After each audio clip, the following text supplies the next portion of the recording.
அனைவருக்கும் வணக்கம். இந்த வீடியோவில் நம்ம என்ன பார்க்க போகிறோம்னா, இன்று நடந்த குரூப் 4 தேர்வு எப்படி இருந்ததுன்னு சொல்லி ஸ்டூடெண்ட் என்ன சொல்கிறாங்க அப்படின்றத நம்ம இந்த வீடியோவில் பார்க்கலாம். ஸோ இந்த வீடியோ கிளிக் பண்ணி பார்க்கக்கூடிய என்னென்னா, நீங்கள் குரூப் 4 எக்ஸாம் அட்டன் பண்ணிட்டு வந்திருக்கீங்க அப்படின்னா, ஸோ உங்களுக்கு இந்த தேர்வு எப்படி இருந்தது, தமிழ் ஈஸியாக இருந்ததா கஷ்டமாக இருந்ததா, ஜிகே எப்படி இருந்தது, மேக்ஸ் எப்படி இருந்ததுன்னு சொல்லி 3 விதமாக, அதாவது நம்ம குரூப் 4 எக்ஸாம் ஈஸி கஷ்டம்னு சொல்கிறது இல்லாமல் தமிழ், ஜிகே, மேக்ஸ் 3 பிரிவுகளாக பிரித்து எப்படி இருந்துச்சுன்னு சொல்லி கமெண்ட்ஸில் சொல்லுங்கள்.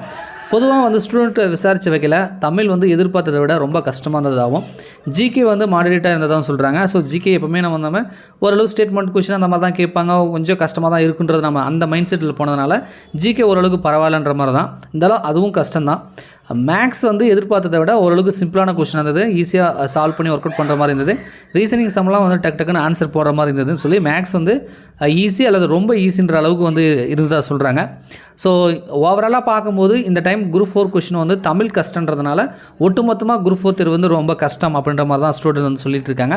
பட் உங்களுக்கு ஈஸியாக இருந்ததா கஷ்டமாக இருந்ததா எப்படி இருந்தது அப்படின்னு கமெண்ட்ஸில் சொல்லுங்கள். அடுத்தது நம்ம வந்து தமிழ், ஜிகே, மேக்ஸுக்கான ஆன்சர் கீழே வந்து அனலைஸ் பண்ணிவிட்டு உங்களுக்கு வந்து நான் வீடியோ கொடுக்குறேன். இப்போதைக்கு தேர்வு எப்படி இருந்தது, உங்களுடைய மனநிலை எப்படி இருக்குது அப்படின்றத கமெண்ட்ஸில் சொல்லுங்கள். நன்றி, வணக்கம்.